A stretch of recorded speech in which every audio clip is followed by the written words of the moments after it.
You got into the safety business because you wanted to protect people, but somewhere along the way, the job started controlling your time, your schedule, your priorities, even your income potential. What if the expertise you've built over the years in the field can give you something more? More freedom, more control, more ownership of your future. I'm Sheldon Primus, the author of 7 Steps to Starting a Profitable Safety Consulting Business and the host of the Safety Consultant Podcast, with more than 350 episodes helping safety professionals become consultants and grow their career. Consulting changed my life. In fact, I'm a full-time RVer, and one consulting contract paid for my home I live in today. Now, I help safety professionals build their own consulting practice through bi-weekly coaching calls, accountability, and personal guidance. But this program isn't for everyone. Start with the Consultant Readiness Audit at sheldon.coach. What if everything we thought we knew about safety was just interference? From the host of the Rated R Safety Show and the founder of Safety FM comes the complete Signal Transmission Trilogy, now available in one powerful edition. Safety, in my opinion, the book that started the conversation. Safety Mutation, where the boundaries of culture, systems, and belief begin to break. And now, Safety Transmission, the final piece of the signal. For the first time, all 3 books are together in one volume. The Signal Transmission Trilogy, Complete Edition. This isn't just about compliance. It's about consciousness. It's about decoding the way we think, lead, and live, inside and outside the system. Whether you've been following the signal since the beginning or you're just now tuning in, this is the version to own. Search Signal Trilogy on Amazon or visit safetyfm.com to get your copy now.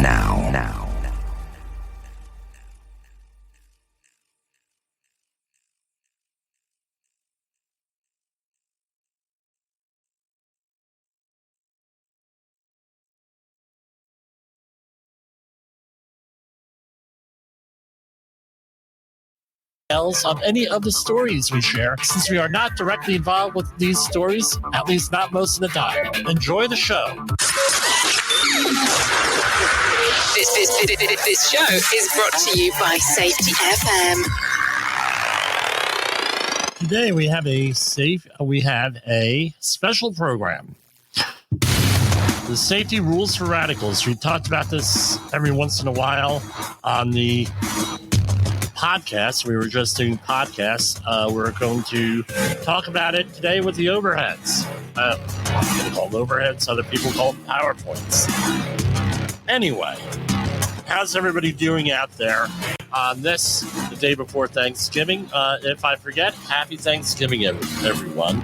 And I hope I hope everybody makes it through there okay. And remember, a lot of people have issues with these holidays. If you find yourself having issues, depression, anything like that, remember there is help out there. Life is worth living. And that's what I'll say on that. The other thing is this. Stop sharing. Thanks for all of the wonderful feedback that we received from last night's program. Was it last night or Monday night's program on the false outrage? I guess we could call that false outrage there with everything. So we're going to start right now with.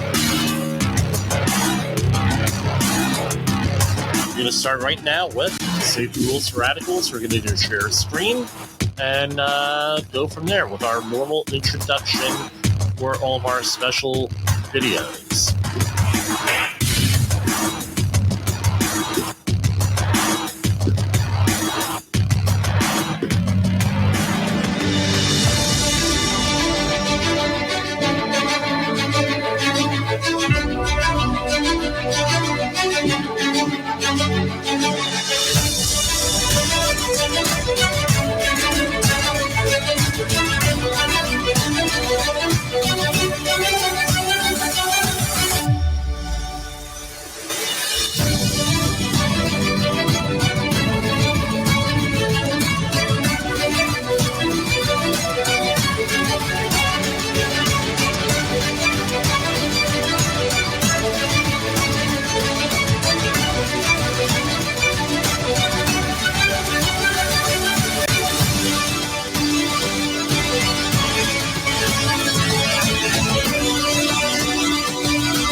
here we are.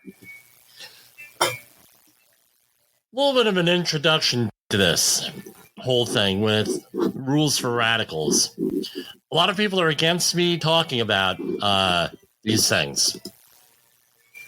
A lot of my friends say, well, you know, Saul Alinsky dedicated this book, and we'll talk about who that was,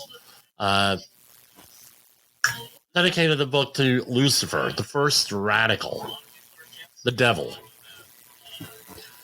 So, no, should you, Jim, be really talking about the first radical, the devil, things of that nature? Well, I don't know what to tell you on this one. Back in the day when I was doing politics, that 10-year period, we had... No, I was a newbie. I wasn't really well-versed in the political situation, and things started to happen where, now how do you discuss things to people in a rational manner? And how do you do this? How do you do it? What's their game plan, the opponent, whatever that is? And I'll warn everybody, I might use the word enemy here because that's what the original text, Rules for Radicals, called everybody an enemy. Don't start thinking people as enemies. Opponents, enemies, friends that you just met, friends that you don't know that they're your friends, whatever it is. Going in, talking about people negatively doesn't really help leadership skills. And as I mentioned, you know, this could be a part one to my intro to leadership, right? Thing. So watch this, and then you watch Intro to Leadership. That's how I'm going to market them, or I'm maybe concatenate them together on this. But what's the point here?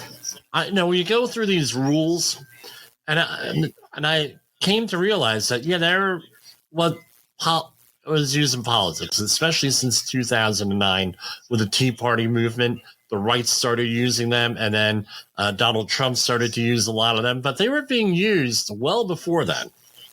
Who was Saul Alinsky? Saul Alinsky was a community organizer from Chicago, and you could go Google him and everything else. His life story is pretty interesting, but what happened was you had in 1968 the Democratic National Convention in Chicago, and if we recall from our history books, the Chicago folks were in Chicago and throughout the country, every major city, you had a lot of social upheaval in this country. We had tons and tons and tons of social upheaval, and a lot of radicals, and you can call them whatever you want. It's irrelevant, not germane to this discussion. They started a riot in 1968. And what happened was at the Democratic National Convention, and Saul Alinsky went out there and said, look, this is not the way.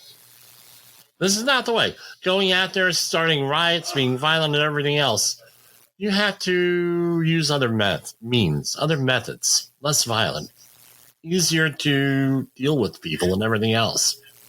And he came out with the book, Rules for Radicals. And it's in this book says a lot, but we talk about the 13 rules, I think there are in here, right? And apply them. After a couple of years of reading this, once I found out about this stuff, I determined that a lot of these strategies are being used by the workforce, especially if you have a well-organized workforce. And I'm not necessarily talking about unions, because obviously this stuff is often used with a union shop, but it's like human organizational performance is broad-based. If you want to cause change, right, you use these. Yeah, the answer is yeah, but again, optimism, right? Antagonizing people, if you're a safety person, is not always the best thing for you to do. However, you have to understand that some of these strategies are used against you. Can be. And maybe you can develop other strategies to deal with them. And there are many different resources. We'll be going to with them as we go along in the future here. with other shows and other programs, or how can you manage things. But without any further commentary, oh, by the way, Secretary or Senator, I don't know what she prefers, Hillary Clinton had written her senior thesis on these documents, on Rules for Radicals, and on Saul Alinsky when she was in undergraduate school. And pretty interesting read if you could get a hold of it. It was on embargo. And other political leaders out of Chicago used these rules. One of them was Bill Ayers, number one, and another one became president of the United States, President Barack Obama. And there are a lot of different movements came out of Chicago that use a lot of these elements. One of them being a certain denomination, Lutheranism, adopted a lot of these techniques and things of that nature. With this, some in a positive way and some in a not so positive way. So this is something we're going to talk about, and you may recognize some of them. And the first time I presented these things was at my Oush Outreach Refresher. I believe it was for General Industry in 1990. I'm sorry, where did that come from? 2020. Where we had and it was just stunned silence, like mic drop sort of territory, because we were like, yeah, this is what we have to deal with. And in some ways, it's gotten worse since COVID, some ways better, depending on where what your situation is. So let's fire up the overheads, and we'll go from there.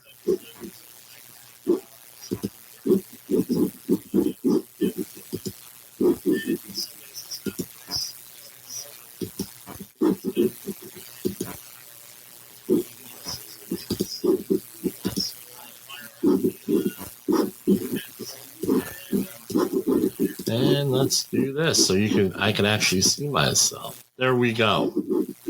Safety rules for radicals. Jim Posel.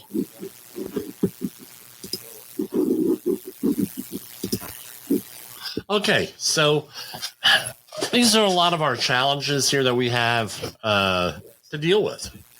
And we mentioned who Saul Alinsky is. Used by political offers to change culture. It could also be used to change corporate culture one way or the other, right? And also used to prevent change. So if you're a safety professional or other professional and you're going to try to institute some type of a change, a lot of this stuff is what you may deal with. So why are safety people hired? Did we ever ask that question? Why are we hired? Corporate stewardship? There may be some type of altruism in the company. Contract requirements, especially if you're in construction or maintenance, if you're an outside maintenance contractor. Regulatory or insurance firms require a full-time person to manage safety compliance. Some companies I deal with, it's an insurance requirement. They have a corporate safety director. A visit from OSHA or other regulatory situation, that's something we do here, where we act as acting safety directors for a period of time until they get a more permanent person in there. This is my experience, because the company must. Real simple. There is some situation they must do it, and begrudgingly a lot of times. Often safety issues are this. I mean, this is, again, controversial. Human resources issues that HR will not manage. None could be better than the whole COVID compliance thing, where things are dumped onto safety people and in safety consultants, and all the antagonism from the other side was. So one of the problems with the rules for radicals, it's an us versus them mentality. But they can be used negatively and positively, all of these things. And knowing what you're up against gives you an opportunity to plan things out. Nothing is better than planning things out with any of this stuff. Rule number 1. Power is not only what you have, but what the enemy, and I use enemy or your opponent, I use the original language sometimes, the enemy thinks you have. Power is not only what you have, but what the enemy thinks you have. So, again, don't give out all your information on this.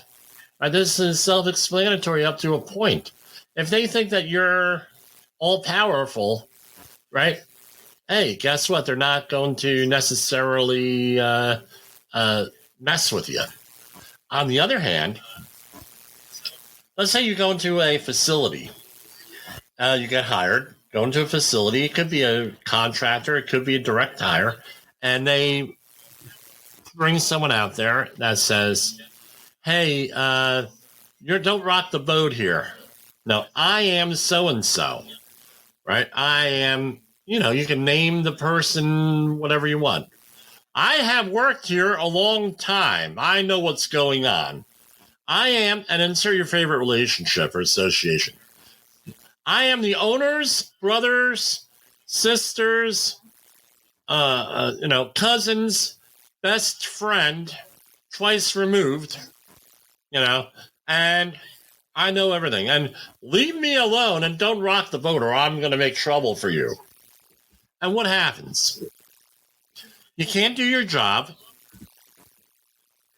You later find out that the person is usually full of it. And that's the person the person that they hired, the reason why they hired you, to manage this person. It's happened more than one time to me with this, right? And rules number 2 and 3 could be combined. Never go outside of the expertise of your people. Whenever possible, go outside the expertise of the enemy. How does this break down? It's an old-fashioned game of distraction. So if you're in a meeting about a safety issue or even having a conversation with someone, you have to expect the Chewbacca defense. What's the Chewbacca defense? From South Park, 1998, Chef Aid. The Chewbacca defense is a strategy where a criminal defense lawyer tries to confuse the jury rather than refute the case of the prosecutor. It's an intentional distraction or obfuscation. Well, what do you mean, Jim? How does this work out? Okay, you find out. I took out a slide there, so I was making sure it was taken out. I have a problem with you with a forklift here. Did you do the inspection on that forklift? And it's like, of course I did the inspection on that forklift. What are you talking about? Well, do you have the paperwork? Well, what are you bothering me for? You got to talk to Frank up on the 3rd floor, man. He has this problem, this problem, this problem. Or, and then you go up to the 3rd floor looking for Frank, and there is nobody named Frank. Or Frank is doing something else, and it's not true. Distraction, confusion, gaslighting. All of this stuff goes into it. Right, with that, where you try to confuse the thing, and where you have, maybe it's more than one person talking to someone on a safety issue, and they try to confuse the whole thing. They try to confuse you, they try to confuse this, a confused issue, distract. It's a game of distraction. With that, the other thing is this. If I'm going to go back one here, right? Never go outside the expertise of your own people. If you don't know something, you don't know, period. What it is. Just that. I don't know. I got to check that out. You're better off saying that rather than going out and saying things that you can be refuted on. And here you go. Whenever possible, go outside the expertise of the enemy. Meaning, hey, and they want to confuse. Hey, that's one way of distracting you. Going where another way is, you're talking about one thing. Then they say, well, no, we know all about X, Y, and Z. Well, how do you come back there? We're going to try to go outside your expertise to make you look like a fool. Well, what happens? We've developed a strategy for this, and thanks to the Conklin conference a couple of months ago, back in September, we said, now it's, tell me more. Explain. This way you're working with the person. It's non-confrontational. You're working with the person. Next one, the rule book. Make the enemy live up to its own book of rules. What does this mean? Don't make a rule that you can't enforce or don't plan to follow yourself or is dumb. Just plain dumb. Or makes things more dangerous. Right? Or is, things along those lines. Don't do it. So many different examples here with that. If you have a hard hat requirement, wear the hard hat. Safety glass requirement, wear the safety glasses. That is one of the big things where we have, especially in the emergency response field, we have a lot of folks out there that go out, and they don't run out without their PPE on. Maybe putting themselves at risk, maybe becoming part of the problem, maybe rushing in, that sort of thing. That's something you don't want to do. If you're going to make a rule that you could follow. Ridicule is man's most important weapon. I think that stands to say for itself, right? You can't argue with ridicule, very difficult. Right, there are certain strategies, but ridicule, there's not too much you can do about that, especially if there's some humor or dark humor thrown in with the ridicule. No, don't take yourself too seriously, is what I tell people. People ridicule you, you laugh it off. Well, ha ha ha. The worst thing that you could do is go and argue with the person. Tit for tat. Don't get upset. It's only going to bring out more to ridicule you. Get the leadership on board with safety all the time. When the workforce leadership likes you, right? This usually stops. That goes into part 2 of this, which is introduction to safety, leadership. Our previous video, we'll put these together probably. So when the workforce leadership likes you, try to get the leadership involved with you, because I've had it happen where people were ridiculing me for whatever reason. One of them was a glove issue on a site where they didn't want to wear gloves and they had a 100% hand protection policy. Well, guess what happened? The shop steward said, knock it off, guys. Just doing his job. That's it. Guess what? It stops the ridicule, at least in front of you. A good tactic is one your people enjoy. It's one of the things. If you're doing something out there, people enjoy it, that's good. But on the other hand, if they're doing something that they enjoy against you or the organization, they're going to continue to do it. Just the way it is, folks. Right? A tactic that drags on too long becomes a drag. Right? This is one of the ones you can use too, for or against you. Right? A good tactic is one your people enjoy. Well, guess what? If people like doing an activity, continue to do it. They like doing it. Safety activity or something. Hey, we enjoy doing this. We're going to do it this way. It happens. That could be anything. So, for example, we have, with my work crews, and I'm managing a project, Jim, what do you want to talk? What's your schedule on safety meetings? Well, what would you like to talk about on safety meetings? And then it's like, now you're involving them. Well, hey, give me a topic. Put it out there. You may not get an answer you like, but guess what? If you're involving people with topics for safety meetings, they enjoy it.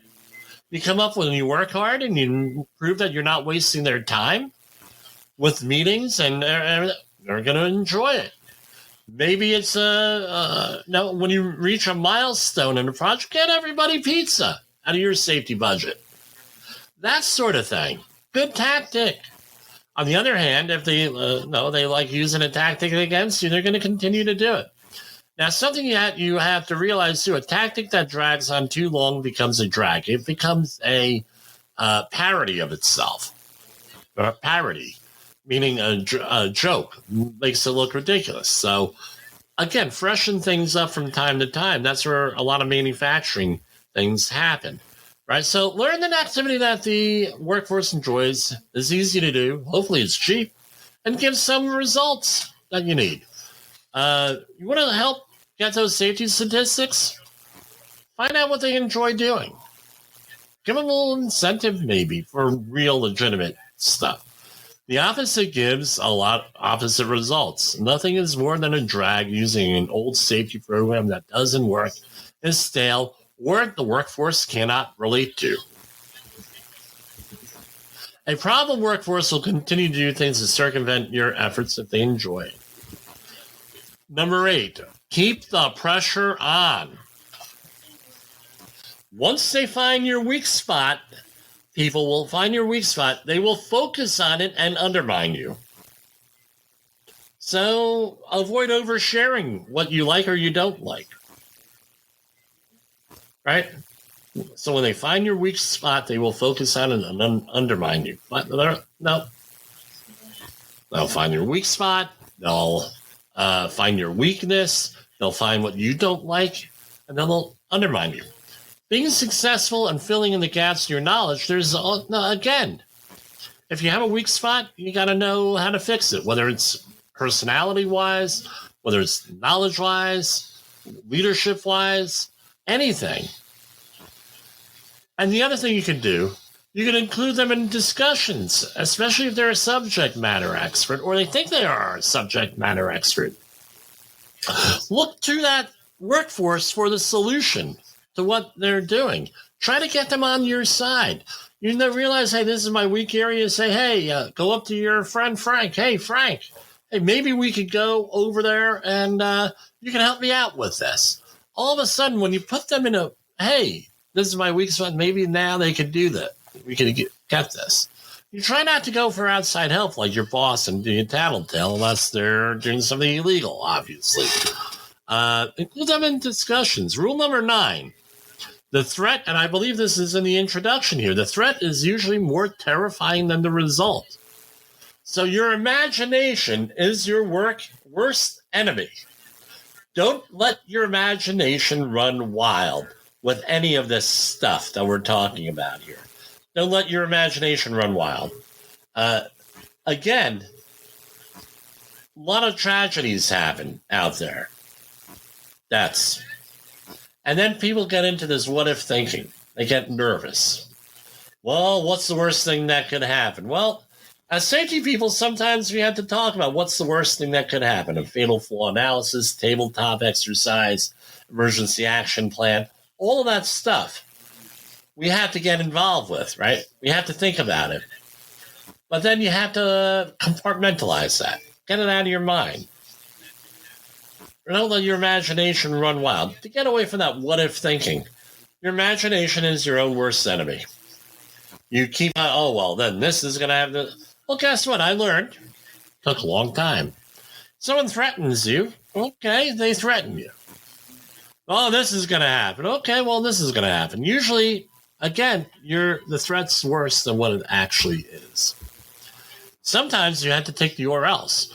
Jim, you got to do this or else. Okay, well, I'll take the or else. How's that? Throw them off. The major premise for taxes is the development of operations that will maintain a constant pressure on the opposition. Comes in many forms. Keeping pressure on you. All the problem issues come to you the same day. We often attribute that to consequences. Sometimes it is. A lot of times these accidents, we know through our human and organizational performance studies that a lot of times the accidents happen at random. Things may come in trends, especially, if you ever play craps or roulette, trends. All right. But when it starts happening regularly where all the problems come to you at the same time, you got to say, is that really... Now, was this coordinated? Is there, dare I say, none dare call it conspiracy? It happens. I've had this happen multiple times to me, especially when I had a corporate job. That's why very dysfunctional group. Contact you on days off for non-urgent issues. Has that ever happened to you? Keeping that pressure on? You're on vacation, on a beach. They contact you on days off for non-urgent issues. How about change paperwork, lose paperwork? I got a misspelling there, right? Lose paperwork, then blame you. the advent of what are called computer scanners and smartphones have pretty much eliminated most of this stuff. Again, keeping pressure on you. Hey, I need that. I need that. I need that. I need this. I need this. How many times do I get called up? I don't have that certification. I have an email. I send you a certification. We did the training. Send you the certification. Well, I don't have it. I can't find it. Well, maybe you can't find it is one thing, but don't tell me you didn't get it. And how about changing paperwork? Are they giving you old checklists?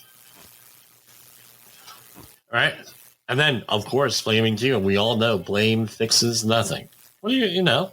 And then it puts you on the defensive. That may be your weak point, putting you on the defensive, and you get defensive. Something you got to break out of. Steal resources. Can be something as simple as a dry erase marker for a presentation to taking equipment.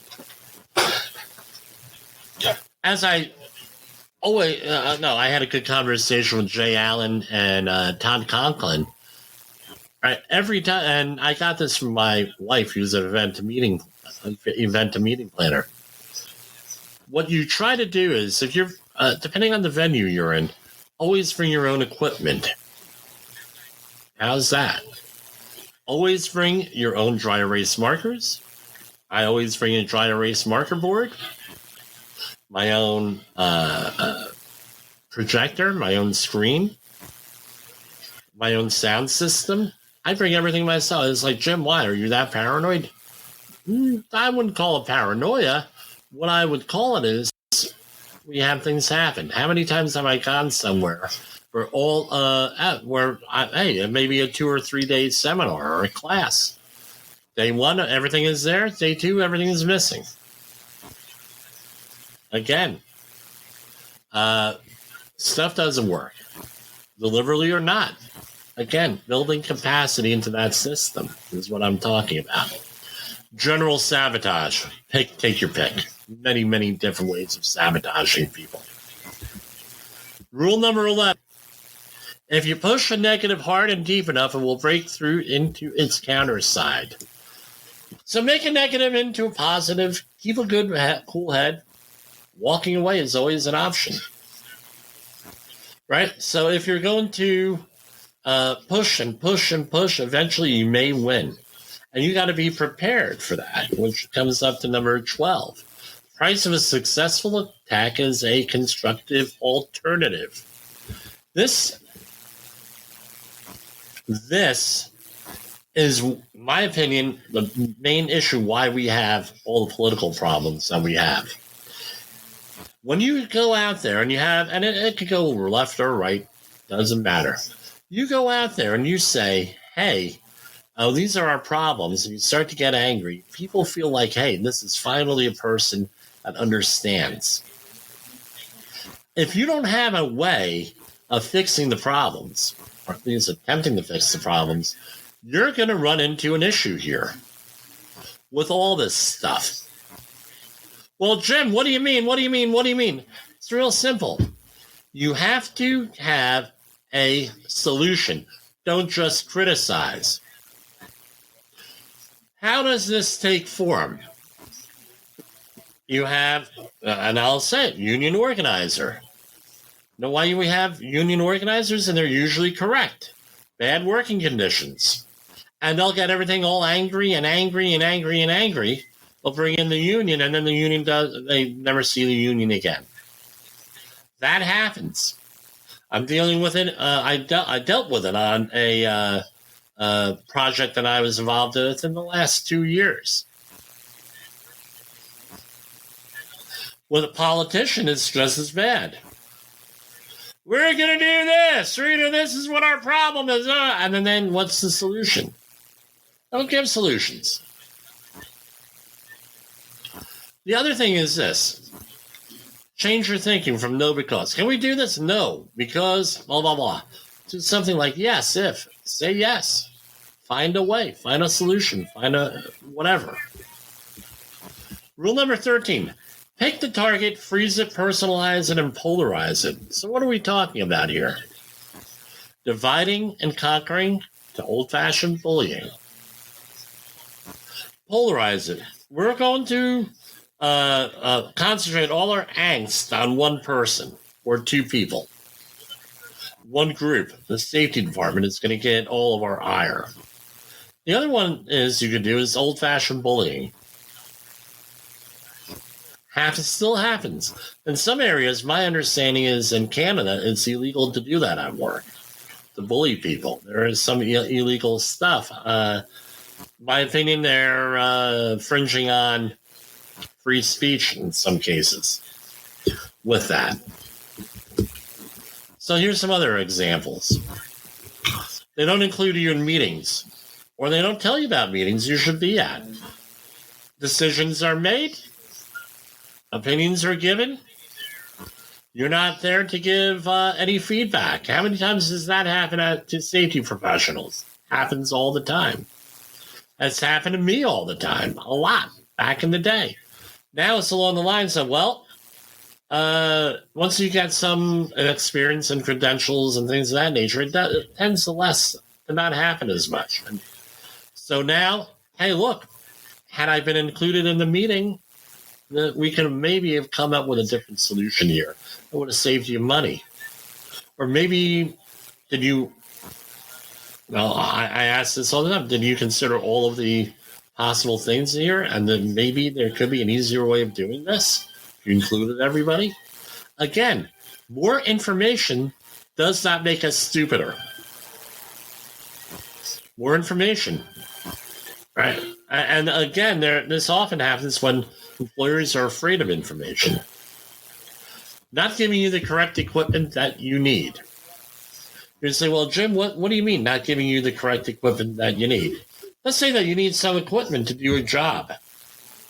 You're doing air sampling or air monitoring. They give you the wrong air sampling equipment, the wrong air monitoring equipment. Missing parts. You have to end up jury rigging everything with everything. Breaking equipment you need. Happens a lot. I give the story of an excavation cut we were doing where it was on a hazardous waste site. I had to do air monitoring. I get there. The contractor breaks all the air monitoring equipment. Therefore, I can't do air monitoring. Think they're going to stop the job? I said, look, this is the way it is. I can't do the air monitoring. I can't be competent person. We can't enter that safely. Well, we're going in there anyway. And then they give you the New Jersey salute. Unreasonable time frames. I always ask what the time frame you want things are. You get an assignment? Even in corporate America. Hey, when's this supposed to happen? And the other thing is, well, what's your priority on here? How should I get it done? If I'm going to drop everything to do this, that not everything else is going to get done on here. One of my favorites, rushing an accident investigation. How about that? Not rush, right? We have a week to determine whether something's recordable or not. It may take a week to do an accident investigation with that. Finalize things, get all the paperwork together. And guess what? Accident investigations, those should take 6 months to do an accident investigation. Show up to your facility. Again, that's what it is. Why are we in such a rush? The rushed investigations lead to rushed solutions that are unreasonable and may be wrong. Don't be in a rush with that. I point this out to people. Don't be in a rush. Examples, not giving you resources, time, or personnel to do the job. Well, safety is often, not all the time, but safety is often a overhead position. They don't generate money per se. They generate money by saving money, avoiding risk, insurance premiums, not spending money on accidents, things of that nature. But what happens is you don't have money to have 2 safety professionals or 3 or 4, whatever the number. So we're going to get by with 1. Another one, no professional training or development. This is one of the cardinal problems I see out there with safety professionals. We don't have enough time to do training, development, or anything like that. That means new knowledge. Maybe being better able to identify hazards. How many times do you think I've come across people? Yes, I'm the fall protection competent person assigned by the employer. Okay, where is your training for that? Oh, I learned it on the job. Okay, well, that could mean a lot of things. Who taught you? Why did you do it? Blah, blah, blah, blah, blah. Going into this. Only one time in all these years have I had a situation where someone was trained on the job by someone else correctly. For Safety Day, at one of my clients this year, when we were doing the stand down for fall protection, we had people in there that largely learned on the job about fall protection, and they went to classes, and we were giving them information that they didn't know about, like fall protection distances. That's critical information on that. How about inspection? Yesterday, I had an incident on a project where they were using a sling that did not meet inspection criteria. We went into fall protection. They had fall protection that didn't meet inspection criteria, and that it had no labels. And I said, look, according to the manufacturer and the checklist on that piece of equipment, there are no labels, no use. It's garbage. It's Gruvno. Way it is. Now you're going to say, well, that's ridiculous, Jim. Not ridiculous in the instruction manual. You want to be the person not following the instructions on equipment? Not there. Here's another one. Not giving you a scope of work for a contract. That happens with safety consultants often, where they're not going to give you a scope of work. Ganging up on you. That's the next one. Colluding with others. So let me backtrack here. Not giving you a scope of work. What does that lead? You don't do the job properly. Maybe you leave something out or you do something a little bit too much. You have to have the scope of work. Distracting you from your duties. We're not talking about the conversations we have that are job related and things of that nature, but distracting you from your duties. You have a deadline to get something done. They come in and they talk and they distract you and everything else. That happens. In construction, doing work that they don't tell you about. There was a specific activity on a project I was on, and the contractor came in after hours to do some demo work because had we done the demo work with the air sampling, probably would have exceeded site limits. So, hey, Jimmy's in grad school that night. Guess what? We're going to go out there and do all our demo work. I come in the next morning, the job is already done. Major phase of work. Don't think it happens? It happens. What else we have? Probably the worst thing is blindsiding you. The worst thing. Surprising you with information or situations that you need to react to immediately, drop everything that you didn't know about, that you didn't expect them to say. That was rude. Meant to undermine you. Worst possible thing you could do. So here are some of our conclusions. Changing corporate safety culture does not happen overnight. So some of these things you can use. You can absolutely use, right, in managing people and to make change. I don't recommend belittling people. No. But you can expect people wanting to change the culture or impeding your change in culture using a lot of this stuff. And understanding these rules not only help you manage difficult people and situations, but will ultimately save lives, which is why we're safety professionals. And if you want to check out our Intro to Safety Leadership, that's our QR code for that. I'm going to leave it on there for a minute, and that's what we'll say just right there. And that's what I got for that. Rules for radicals. Let's do the stop sharing here. And we're going to take a commercial break here, and we will be back. Safety community, communication, and planning are just a few keys to your program's success. The question many practitioners have is, where do I start? Dr. Jay Allen, the creator of the Safety FM platform and host of the Rated R Safety Show, has built a global foundation to help you along the way. Go to safetyfm.com and listen to some of the industry's best and most involved professionals, including Blaine Hoffman with the Safety Pro, Sam Goodman with the Hop Nerd, Sheldon Primus with the Safety Consultant, Jim Pozell with Safety Wars, Emily Elrod with Unapologetically Bold, and many others. As individuals, we can do great things, but as a team, we become amazing. Dial into safetyfm.com today and surround yourself with a powerful force of knowledge and support.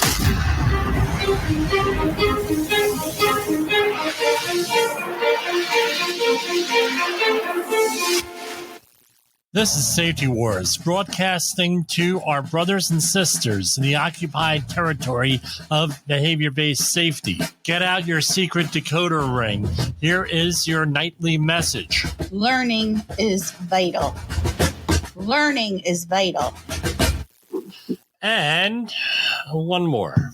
Oh, one more here. Hold on. OSHA recordables, catastrophic losses, environmental disasters. You want answers? So do I. This is Jim Posel with Safety Wars. That's my daddy. Safety Wars is streaming now.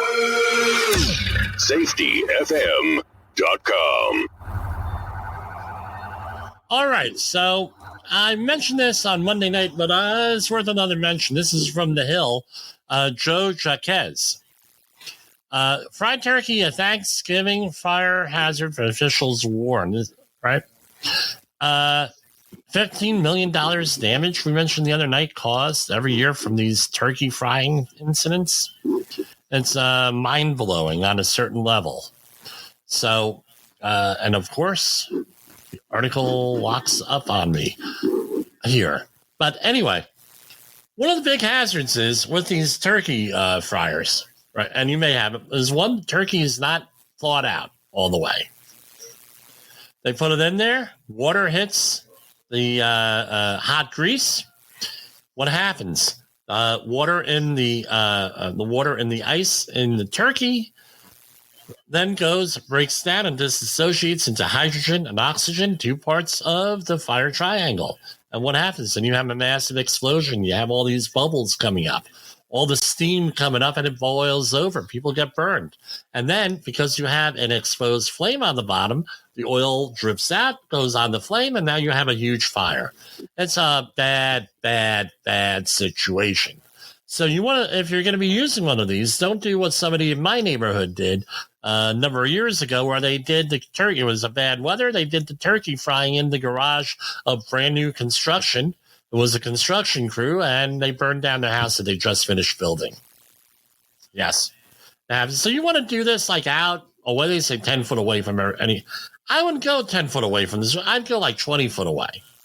And make sure you don't go so far away as to be away from a fire extinguisher or so far away from your own house that you put your neighborhood and your neighbor in jeopardy. Because I could see that happening too. The other thing is this: don't overfill these things with oil.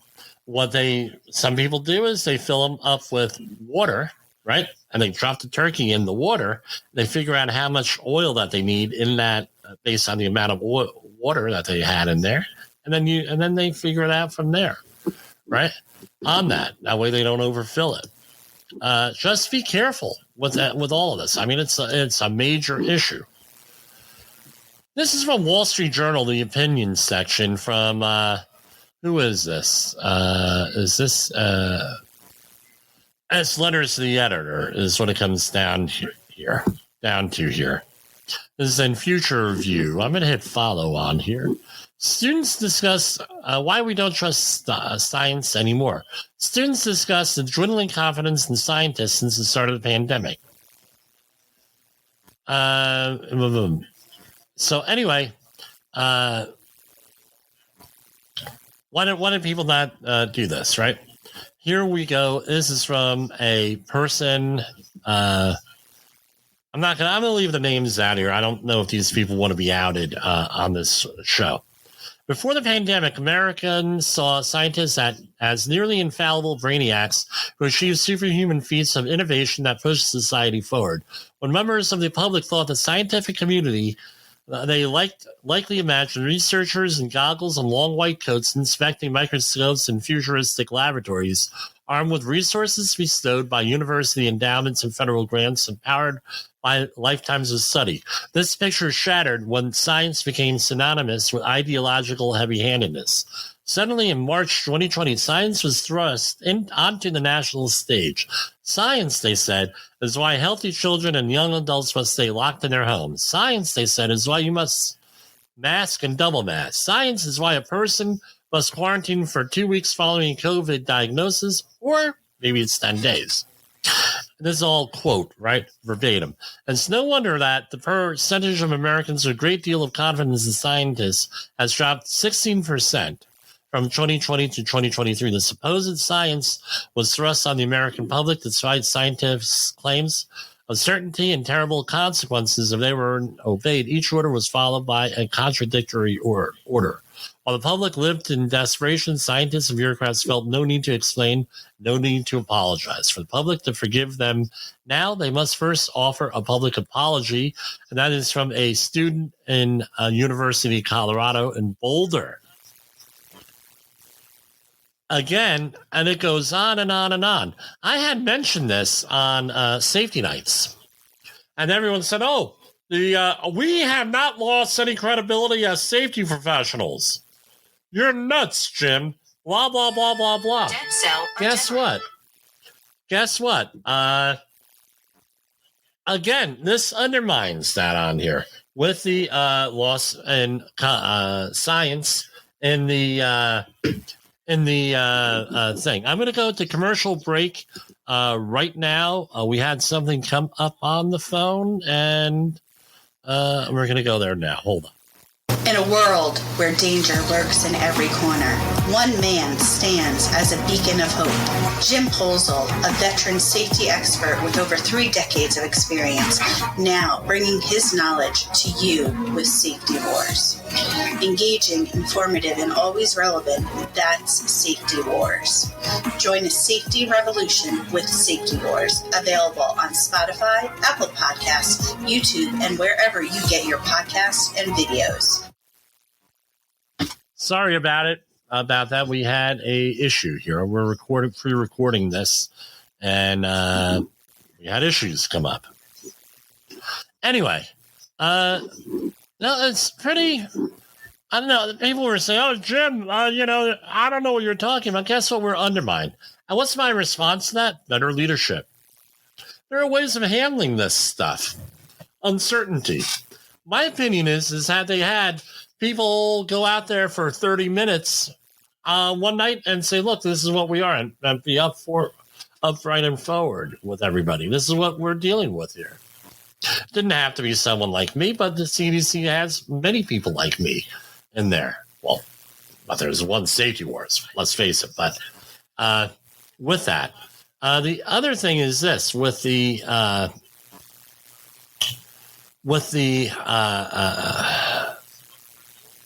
there's other issues out there. Global warming. We did a whole series here on the uncertainties that they have in the global warming stuff back in February of this year on our podcast. I don't have videos there with Ward Moncton was one of them, and Lord Christopher Moncton and others on the uncertainties. We hear about these uncertainties, and we hear about consensus. Again, with the COVID stuff, there was consensus on that also. How did that work out for us? Okay. I went through study finds today, and let me finish up with some of this stuff. Social media nostalgia. This is a study from Study Finds. Social media nostalgia. 10 years of research finds people seek content that triggers memories. And this is the ever-evolving landscape of social media has not only transformed the way we communicate, but has also given rise to a deep sense of nostalgia. desire to preserve our memories. Researchers from the University of Gothenburg and University West in Sweden followed 11 active social media users over the course of a decade, offering a unique perspective on how these platforms have been used to document and share life experiences. Again, we get memories coming across Facebook and some of these other stuff, especially now when I've had the recent deaths of my family. These memories come up. Sometimes they're painful with this. Incredible, all right? Earth receives a historic laser beam signal from 10 million miles away. This is from Pasadena, California. This gives a whole new meaning to ET Phone Home and a seminal achievement. NASA's Deep Space Optical Communications Experiment, DSOC, has marked a major milestone in achieving first flight. The experiment has successfully sent data via laser to and from a location nearly 10 million miles away, which is approximately 40 times farther than the distance between the moon and the sun. This represents the farthest ever demonstration of optical communications. Well, that's great. We need that basic science. Going on something else, and I'm going to have to need some sound effects on here. All right. Eating red meat and consuming dairy might aid in cancer prevention, a surprising new study reveals. Researchers found that tranexamic acid, TVA, a fatty acid in beef, lamb, and dairy, enhances the ability of immune cells to combat tumors. This study also indicates that higher TVA levels in the blood correlate with better responses to immunotherapy, proposing TVA as a potential nutritional subject to augment cancer treatments. Okay, great. Great news on that. Okay. We're coming up on right up to the hour here. Going to space may lead to dysfunctions, study explains. Space may be the final frontier, but it may also be a highway to dysfunction for future astronauts. A new study finds male astronauts may face challenges with performance after returning to Earth due to the effects of cosmic radiation and weightlessness. Researchers from Florida State University investigated whether space travel adversely impacts vascular tissues critical for preventing dysfunction. Their research, which involved experiments on rats, indicates that even relatively low doses of galactic cosmic radiation and to a lesser extent simulated weightlessness could result in long-term issues. The findings point to increased oxidative stress as the primary culprit behind these problems. However, the study also presents a silver lining. Treatments with various antioxidants may mitigate some of these adverse effects. With manned missions to outer space planned for the coming years, this work indicates that health should be closely monitored in astronauts upon their return to Earth. I don't know. I kind of, my thinking on this, I kind of think that they already did some research here. I could be wrong. I don't understand why they wouldn't do research, but anyway, I don't know. Anyway, happy Thanksgiving. We'll see you back here on maybe tomorrow for all I know, maybe Friday. So for Safety Wars and the Safety FM family, if I could speak on their behalf, happy Thanksgiving if you're in the United States. And I will see you back here for our next Safety Wars.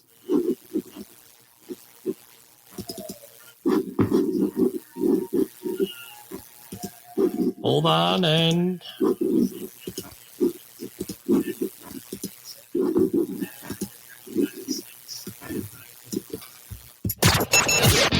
The views and opinions expressed on this podcast are those of the host and its guest and do not necessarily reflect the official policy or position of the company. Examples of analysis discussed within this podcast are only examples. They should not be utilized in the real world as the only solution available, as they are based only on very limited and dated open source information. Assumptions made within this analysis are not reflective of the position of the company. No part of this podcast may be reproduced, stored in a retrieval system, or transmitted in any any form or by any means, mechanical, electronic, recording, or otherwise, without prior written permission of the creator of the podcast, Jay Allen.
You got into the safety business because you wanted to protect people, but somewhere along the way, the job started controlling your time, your schedule, your priorities, even your income potential.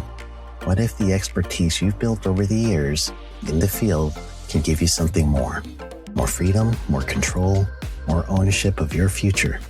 I'm Sheldon Primus, the author of 7 Steps to Starting a Profitable Safety Consulting Business and the host of the Safety Consultant Podcast, with more than 350 episodes helping safety professionals become consultants and grow their career. Consulting changed my life. In fact, I'm a full-time RVer, and one consulting contract paid for my home I live in today. Now, I help safety professionals build their own consulting practice through bi-weekly coaching calls, accountability, and personal guidance. But this program isn't for everyone. Start with the Consultant Readiness Audit at sheldon.coach. What if everything we thought we knew about safety was just interference?